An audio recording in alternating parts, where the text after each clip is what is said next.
Now, if you get the answer incorrect, you will receive an electric shock. How dangerous are these shocks?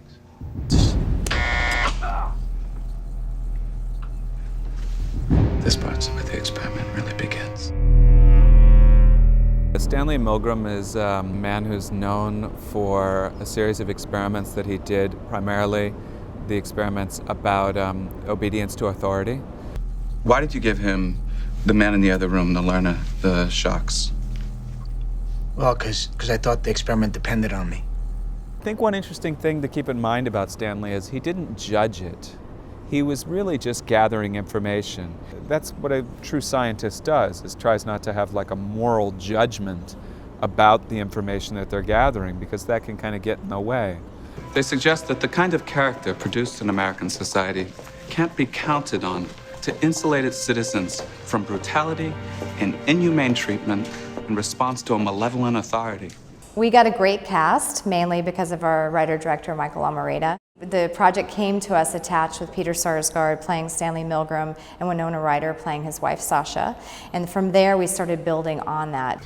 Guess I'm the learner, huh? Yeah, I'd play a guy who, it's probably a second job, and he likes it, and also is excited about being involved. And yeah, that's kind of how I feel every time I'm on a film set. Some enchanted evening. You know, that's what's fun about acting, is you end up engaging some of your character attributes, even if you don't like them. Well, they keep me busy. I actually have a heart condition. Really? Yeah, it does give you a sort of authenticity, I think, in the part. Yeah. But I think I'm a better actor than I am accountant. Taryn Manning, she came in to play Mrs. Lowe. He said ow. Did you turn off the machine? I thought that if it seemed like I, turn. I play Mrs. Lowe, and she's a housewife. Look, you can deceive other people, but don't deceive me. She is an experimentee, and she's not like a subservient character that's just going with it. She definitely starts to like question the experiment, and she wants answers. I'm an intelligent human being. Speak the truth to me. You are? Fred Miller. I play Fred Miller, who is kind of like, I guess he's kind of patient number one. When Milgram started his first experiment.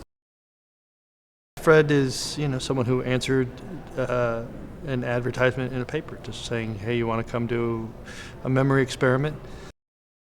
I guess I feel like there's a lot of all of us in this role, because as much as we want to be the one who stands up and says, no, that's wrong, that's a hard thing to do. It's not ingrained in us to do that. He says he doesn't want to go on. Well, whether the learner likes it or not, he must go on until he's learned all the pairs correctly. Please continue, teacher.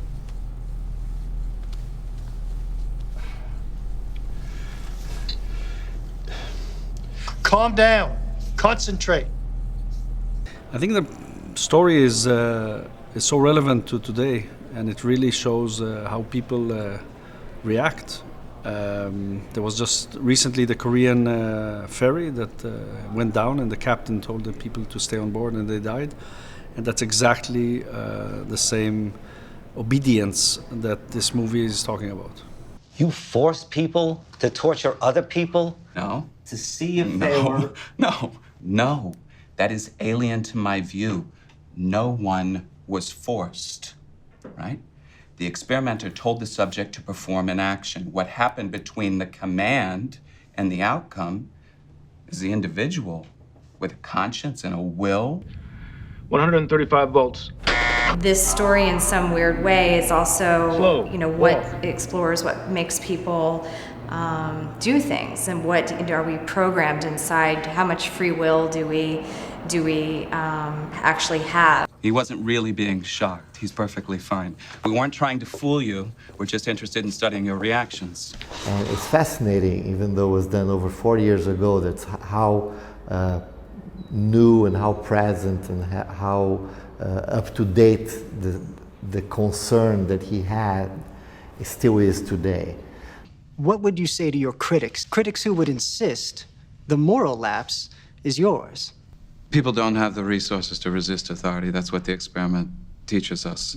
But people don't want to hear it. The experiment explains a kind of flaw in social thinking, a deadening, a suspension of moral value. Eichmann didn't deny his crimes, showed no trace of guilt or remorse, said he was merely a transmitter. I never did anything great or small without express instructions from my superiors. I think people are still obedient.